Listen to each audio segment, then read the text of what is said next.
Salam əziz dostlar, kəlam elminə davam edirik. Quranda teleoloji dəlil, yenə bir ayə oxuyacağıq. Allahın qüdrət nişanələrinə dair bir ayə. Allah Qur'an-ı Kerimdə Ən'am surəsinin 99-cu ayəsində buyurur ki, Əuzu billah, bismillah. Və huvəl-ləzi ənzələ minəs-səmai ma'an. Allah o kəsdir ki, göydən su endirir. Yəni göydən su endirən Allahdır. فَأَخْرَجْنَا بِهِ نَبَاتَ كُلِّ شَيْءٍ. Biz onunla hər bir bitkini yetişdirdik.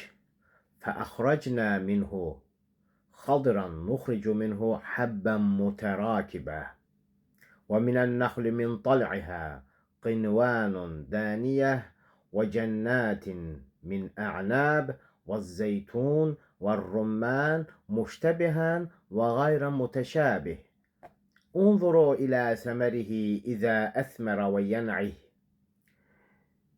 إن في ذلكم لآيات لقوم يؤمنون. Buyurur ki, davamında biz onunla hər bir bitkini yetişdirdik, yaşıl fidanlar göyərtdik, onlardan bir-birinə sarmaşmış dənələr çıxartdıq, biz xurma ağacından, onun tumurcuğundan bir-birinə sarmaşmış salxımlar yetişdirdik.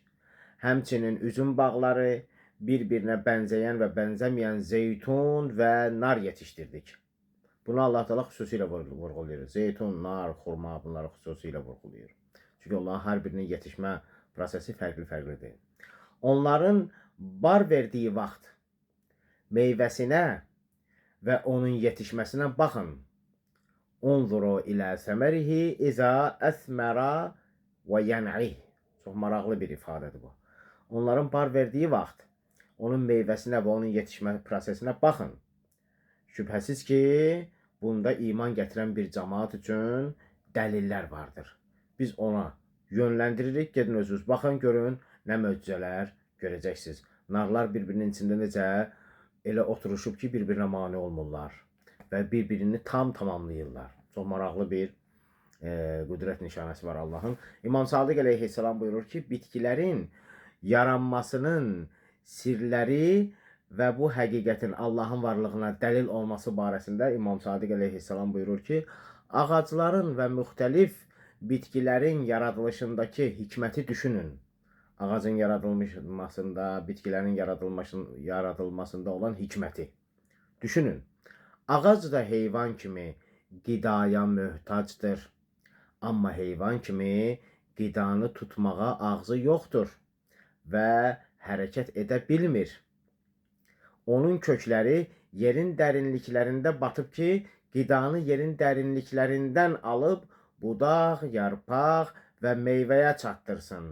Heyvanlar öz uşaqlarına, yəni öz balalarına necə süd verirsə, yer də o şəkildə ağacı öz balası kimi bəsləyir.